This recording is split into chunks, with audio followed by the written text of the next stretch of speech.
Broadcast here. Horsey, do you copy? Copy. Owlers are in position. Waiting on your message to be delivered to Reaper. Looks like he's getting in now. Take cover. Horsey, we're going in. And we'll bring in heavy spoilers.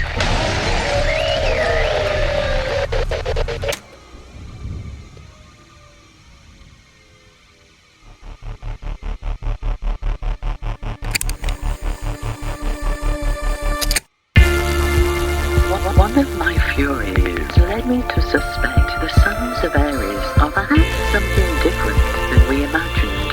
Mortals who die 1,000 times. Exalt Leona. Let us rise together. By the scepter, in you the sword. It's always been me, Blue.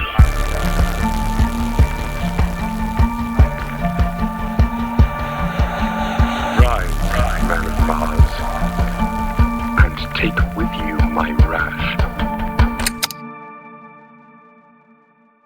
Hello everyone, welcome to Hail Reaper. My name is Philip, and this is my good friend Jeremy. What is up? Not a lot. Just finished packing up some orders from the Etsy store to send out and dropped them off at the post office. I'm excited. It's been humbling. I'll say that much. It has. We've gotten really great response, and everyone's super cool. So what's been going on? Give me one new thing from your life other than Hail Reaper. Is anything new nowadays, though, with COVID? I've not asked anybody who's given me an honest answer of, like, if they've come up with anything new, so. Well, for me, how about this? I think it's time to finally start watching Mandalorian Season 2. Yes. If you haven't done that yet, you have to get on the ball, man. Are you wearing your Mando sweatshirt right now? I can't see in the video. Yeah. I've got Mando with Grogu. There we go. It's my Christmas present. I think it's time. I think tonight I'll check it out because I've somehow evaded all spoilers. The internet has not killed it for me, so we'll see if I can get there. We'll see if I can make it through without getting spoiled.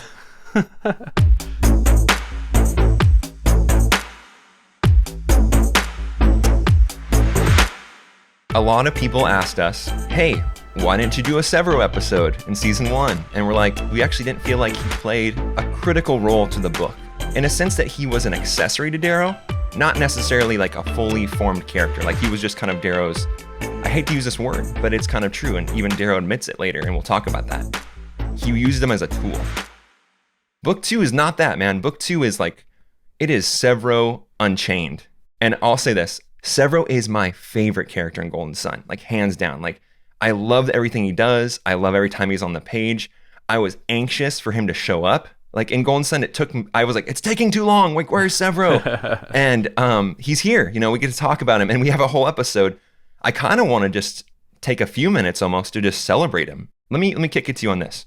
What is your favorite? Not maybe the most important, not one we're going to talk about later, which we consider the most iconic. But what is your personal favorite Sevro scene in Golden Sun?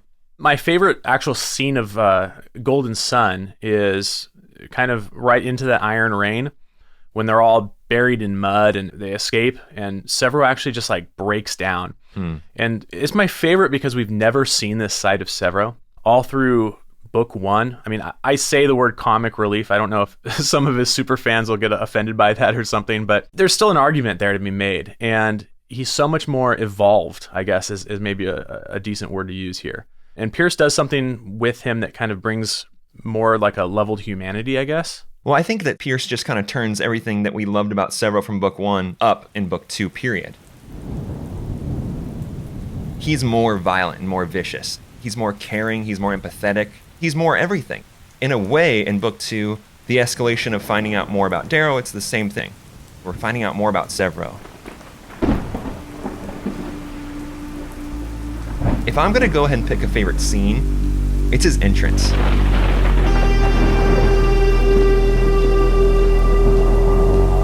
Lightning lashes the clouds outside, thunder rumbles, and I hear something. Another flash of lightning, and he appears, floating in the bitter storm like the ugliest angel ever shit out of heaven. A wolf pelt hangs from his shoulders. His black metal helmet is that of a wolf's head, and he's armed to the bloody teeth.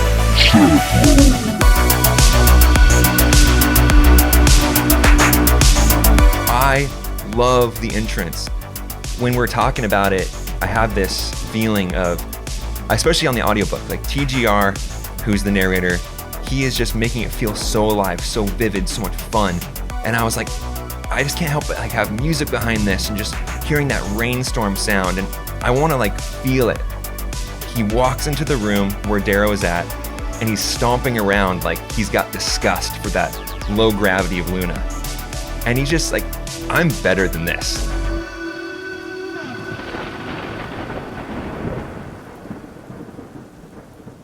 He just changes, like everything in the book beforehand was like kind of prim proper gold, you know? Like it was like the Rokes and the Darrows and the Sovereign and all these characters that are a little more the highfalutin golds.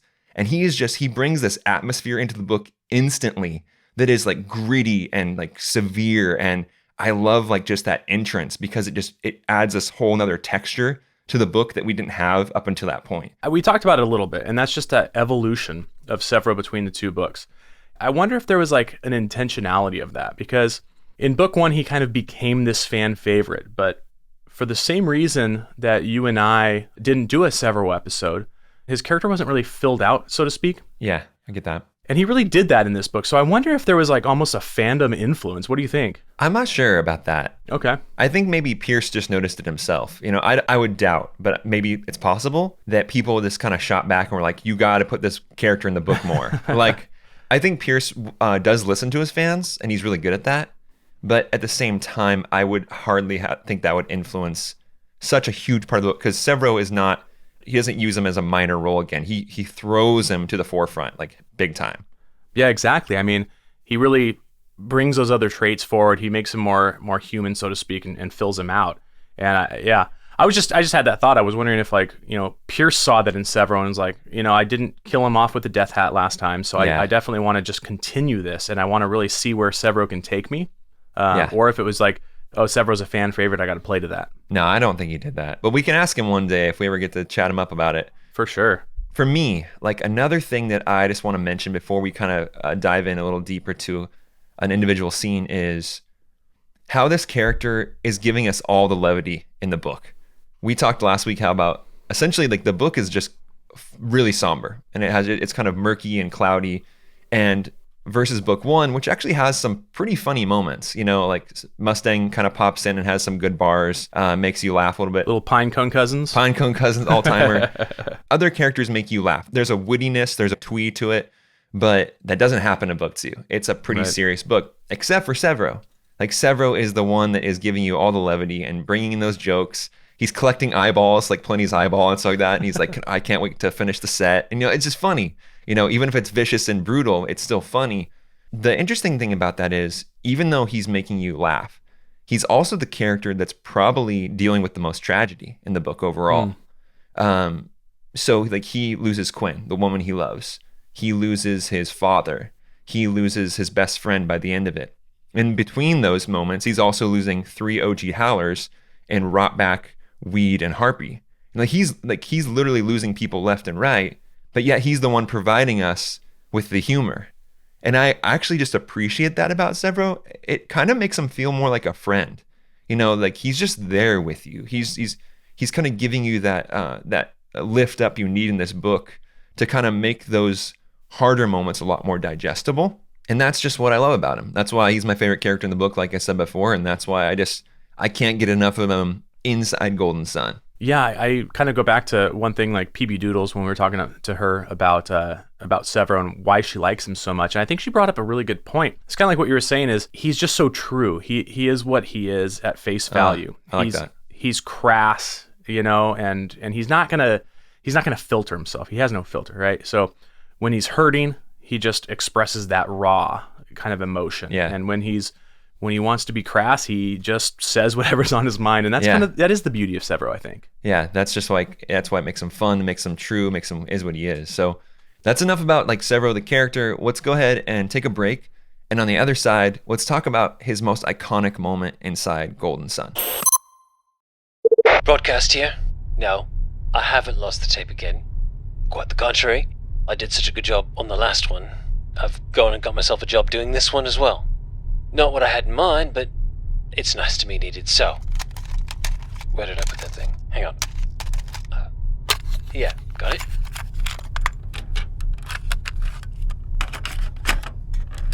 Hail Reaper is brought to you this week by Tarigian Law. If you're seeking legal counsel or you're in a situation that you're not sure how to handle, Tarigian Law might just be the answer. They offer a free consultation to assess your situation because not every attorney is the right professional for the job. The great thing about Tarigian Law is that there's no double speak, no confusing language, no upfront commitment, just a conversation with someone who wants to understand what you're going through and help you get to the next step. If you are Terran, getting started is easy. Just call 559-627-5399. Or if you have access to the HoloNet, visit Tarigianlaw.com. That's TORIGIANLAW.com. No matter the circumstance, we all deserve some peace of mind. So stop sitting with the uncertainty and get the advice you need today. Once again, that's TORIGIANLAW.com or call 559-627-5399. Tarigian Law. The advice you need, minus the BS.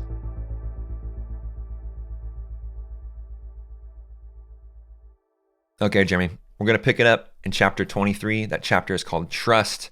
It's a wonderful, beautiful chapter. One of my favorites in the book.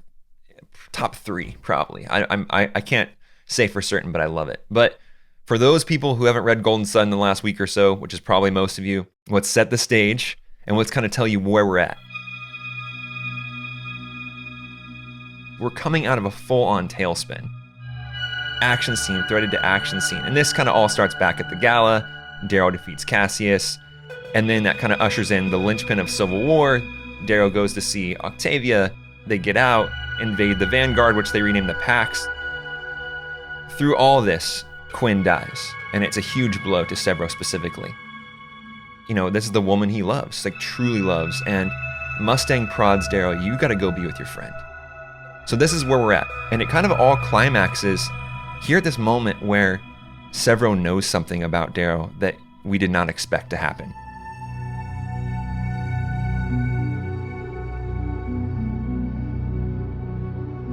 He's not bluffing. And I know what I want to say, but how can it be? Sevro is a gold, a bloody damn gold. He heard me say bloody damn to Apollo. He covered it up, didn't he? Or was that a mistake? Is he trapping me? No. If that's true, then the game is already over. Eo's dream has failed. Who is closer to me than he? Who loves me more than this strange, nasty outcast? No one. So I look him in his dull gold eyes. Ares sent you. I just remember my stomach falling into my butt. You and I both did this audiobook first, right? Yeah, definitely. I've read it since, and you have read it since, but TGR does this amazing thing where he actually takes a literal pause right after he says Ares sent you, so you have to collect yourself. What is going to happen? What is the next sentence going to be? Because the secret is out. This big thing that Darrow has been hiding, his whole journey from all golds, is now out. This is a tense scene, man, and I was really fearful for Darrow. I mean, like he mentions in this quote that you read, he hid the bloody damn comment. But I think for me, there was still that like plausible deniability that Sevro had where you're kind of in denial, you know, and maybe he was kind of hiding that from himself because I didn't fully trust Sevro. And again, it kind of plays back to what we already talked about where Sevro's character and his attributes are really filled out in this book. And it's the Iron Rain where I kind of became on board with Sevro. So I get that. At this point, I didn't trust him yet. And I thought that, you know, Darrow was just really putting himself out there and risking a ton. Yeah, he does. I mean, he does. This is a huge risk. Like, you can't say it any other way. And Sevro says as much. He's like, I will not bleed for you. I will not die for you. I will not have my friends die from you. You're spending us. And you just spent us. You just spent one of us, Quinn. She's dead. And it's kind of Darrow's fault if you really want to like talk about it. I mean, Roke clearly points the finger at him for that. But I don't think it's wrong to say that as reader, I point the finger at Darrow to a point too. You know, like why Quinn is dead. Yeah, I think a lot of people recognize that Darrow has a lot of problems, you know, and some troubles within his character arc. And that's certainly one of them that you just pointed out. I mean, up until this point, it's like, you know, Darrow's never put himself out there.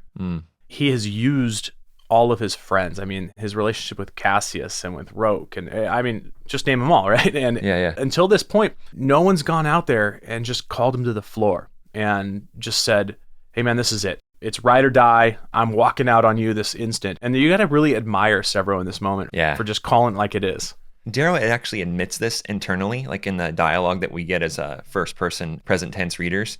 He says that I've used the howlers as tools, but right before this conversation actually happens. And, that's obviously a good foreshadowing moment by Pierce, as far as writing goes. But, we didn't know like what that setup meant. But then going back on it, you're like, yeah. And I think he doesn't say it explicitly, but he's clearly including Sevro when he says the howlers, I've used them as tools.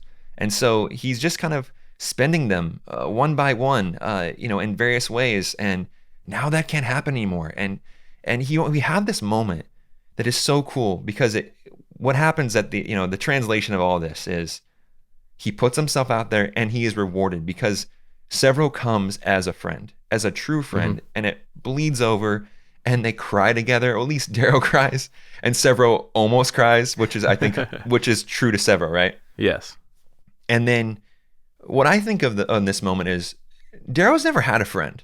I mean that very seriously. Mustang is probably the closest he's come, but Mustang's not all the way on the inside. So because my interpretation of a true friend is like Sevro, his interpretation is letting it all hang out, letting the ugly be there too, or the secrets. Yeah, for sure. And if you want to go all the way back to like the Minds of Lycos, when Darrow is talking about friends, he mentions like Lauren, Kieran, like Uncle Neril and old Barlow as a friend. Like they don't seem like good hangs. Like maybe his brother, but either way, now he's got this person in his life that he can be 100% transparent with and really just have on his side.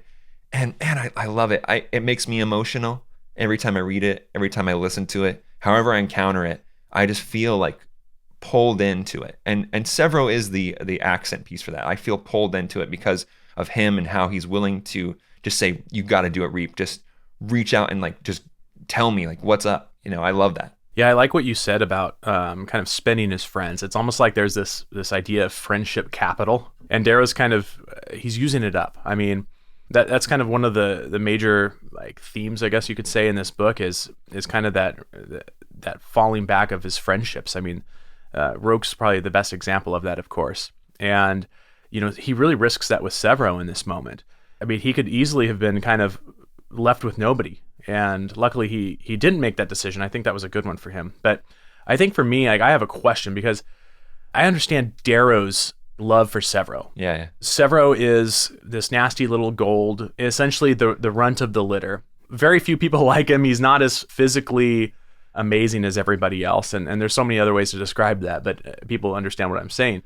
And, Darrow is a red. Darrow is out to overthrow the Gold Society and have Red rise. So I can see Darrow loving underdogs, why he loves Sevro. What I actually don't understand exactly is why Sevro loves Darrow so much. I mean, Darrow's used him up until this point. When you said nasty little gold, I actually smiled really big. I was like, oh, like, yeah, like he is that. Like, but either way, your question was essentially, why does Sevro love Darrow so much? Yes. Okay. I think that if I'm going to like just kind of riff on this, I think that it's a couple things, but primarily I want to go back to the scene in Red Rising, which House Minerva captures both Cassius and Darrow in the lock. So House Minerva has got them trapped. They're getting hypothermia, both Cassius and Darrow, but Sevro is the one that rescues them from that moment. And he says something really cool. Like after that rescue, he says, "You're like me," pointing to Darrow, but you're also like him. I think that's like really noteworthy to actually like kind of come up with that, because rather for Pierce Brown to come up with that to kind of foreshadow a little bit, because they're like each other. Because Darrow, you can't really remove his redness fully. He's still all red. Even if you can put as many masks on him, you can teach him all the rhetoric, you can teach him all the language, you can teach him all the culture and all the Orient you want. But you can't get rid of that underlying, just he detests gold, and it's there. It's still visible in some way. And Sevro has that same kind of feeling towards gold, because they've always rejected him because he is that nasty little gold, or that bronzy that you mentioned. He's a bronze. So he's been marginalized and he's been oppressed in some way, shape, and form by gold culture. And Darrow, as a red, clearly has been oppressed and marginalized by gold culture. So it's the first time ever that Sevro sees himself inside Gold. He's never seen, and at that point, Darrow is a high draft pick. He is the first pick by House Mars, 10th overall.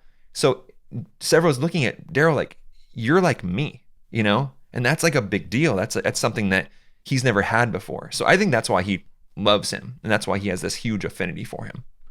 Yeah, I really like that take. I think if you contrast that to some of the other colors, it would make sense in this kind of regression, like that commonality between Darrow and Sevro, I think really would facilitate that. And, you know, in this book, you really see Sevro on the rise. Mm-hmm. And everything else, like we've talked about, especially in the last episode, just kind of overview of the book, it's like, this is a very regressive book. I mean, Darrow is coming off of a high place, and he has to get to another low place again before he can rise in the third book. So you really see everything regress except for this relationship with Sevro. It's like, I don't want to say it's the one thing because I might just not be thinking of others, but it certainly sticks out to me as like one of the things that is actually moving forward.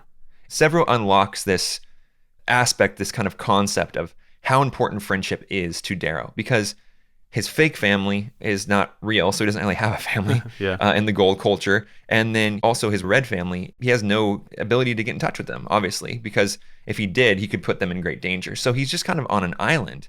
And that's what I just love, this threshold crossing for Sevro. He's going from just like a tool in book 1, Sevro by Darrow. He's used as a tool. Then in this book, he's kind of used more as a friend. But in this moment, chapter 23, he's crossing over to be a brother. Because as we know later, you find out Sevro is also half red. So there is true kinship here. But it raises this question, like, what about the others? What about the other friends? Why does he kind of almost dismiss the other ones? Like, he completely dismisses Roke. He completely dismisses Tactus. And they suffer and they fade because of it. And eventually leads to downfall in various ways.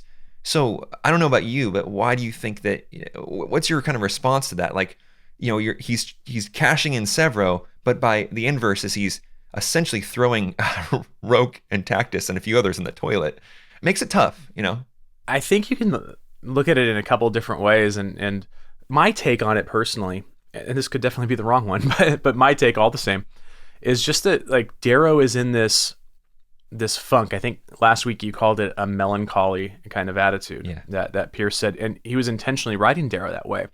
And I think if you kind of go with that thematically, I think it makes sense that Darrow doesn't necessarily always make the best decisions. Like, obviously they turn out to be the right decisions, and it works out for him, and we know, that's true. Good point. But it works out for him, I guess you could say, in the end, and we know that. But it's like, you know, his decisions with Tactus, his decisions, I think Roke is my favorite example, as I've said many times. It's like, you know, Roke kind of was his salvation in a sense. Roke was just loves Darrow and was ready to buy out his contract, was ready to kind of save him. And on one side, it's like Darrow understands that and turns around and saves him out of everybody else. But then it just throws him to the curb. And there's a lot of that essence that doesn't make sense. But ultimately the decision was wrong.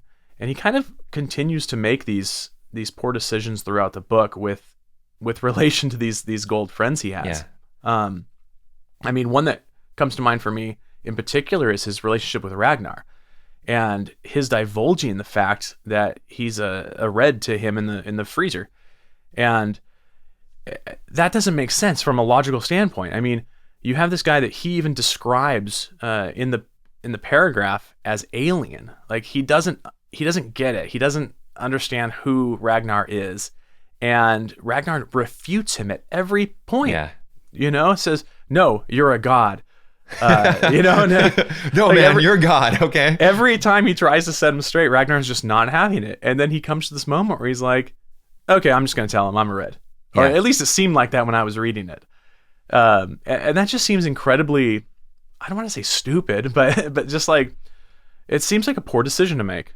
I think it's a poor decision because I think, you know, that could have went dramatically wrong, obviously. It could go very wrong. So it is a poor decision, but it was maybe the right decision. And obviously it created this bond between these two characters that meant something really deep and powerful. Absolutely. So if you're talking about logically, yeah, bad decision. If you're talking about for purposes of story, great decision. Absolutely, yeah. It ends up paying off for us, the readers, because we get this awesome, duo of these two characters. He's obviously been emboldened by his conversation with Sevro. Darrow is seeing himself in these low colors, and he doesn't know that Sevro is half red at this point, but he's kind of like feeling it out. Like, but either way, even if Sevro is not, even if he doesn't know he's half red, he knows that he's been pushed down, punished, and oppressed and marginalized by the gold culture. Yeah, and Ragnar fair. has too. And so that's what he's seeing. He's kind of going within his little inner circle going, who's been put down? Who's been like the one that has been, not on the top of the pyramid? I want to get that guy. And Ragnar is a big prize. So let's go after it. Let's kind of double down on this process that I went through with Sevro, and then kind of bring that to life. And then if I can kind of have this little trio, which clearly, exists, like the Ragnar Sevro trio exists by the end of book 2 for sure, and definitely into book 3.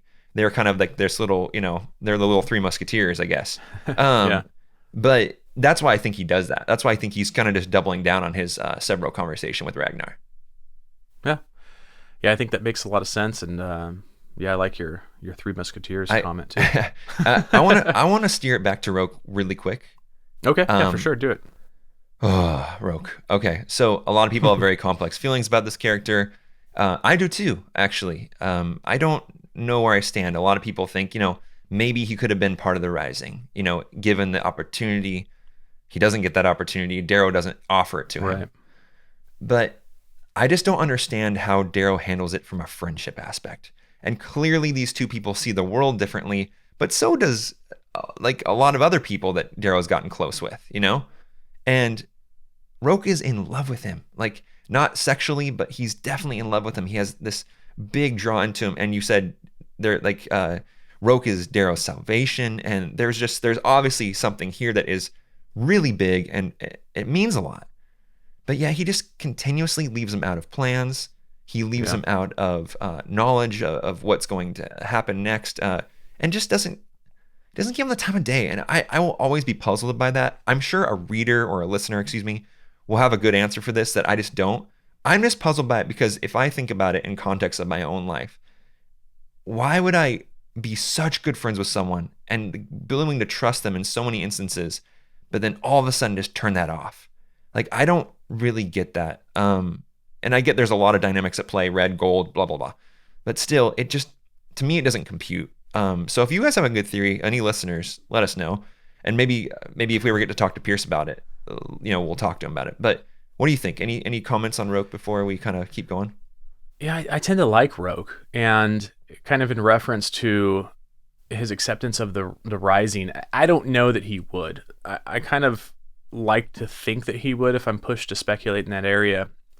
But he doesn't really even get the chance because Darrow's kind of being outed as a red that we see toward the end of the book is really wrapped in deception and rejection for Roke. And there's a lot of sadness and a broken heart there.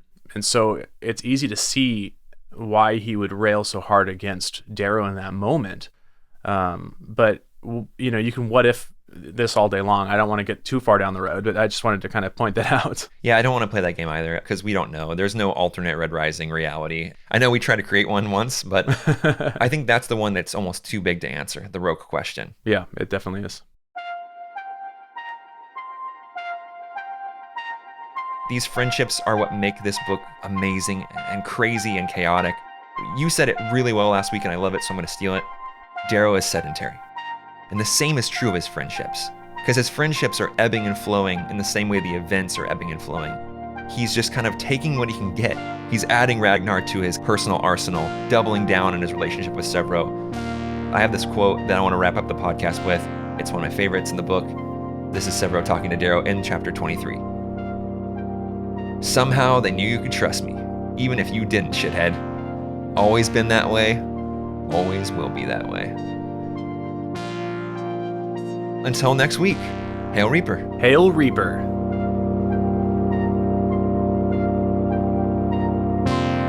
Hail Reaper is a production of Catacomb Party. Thanks to Pierce Brown for creating this universe, and thanks to all the contributors who make this show possible. We were engineered by Joshua Ramsey. with editing and sound design by Mathr de Leon. The bit of music you're hearing right now was written and produced by Sahab. If you enjoy what you hear, please take a moment to rate and review us on your podcast platform of choice. And follow @HellReaperPod on Instagram, Twitter, and YouTube for updates, giveaways, and more. You can support the show directly by joining our Patreon community, where we issue monthly bonus content, exclusive artwork, and hang about with all the howlers in the Discord. Visit patreon.com/HellReaper to learn more. This is Broadcast signing off. Until next time, hail the gory damn Reaper.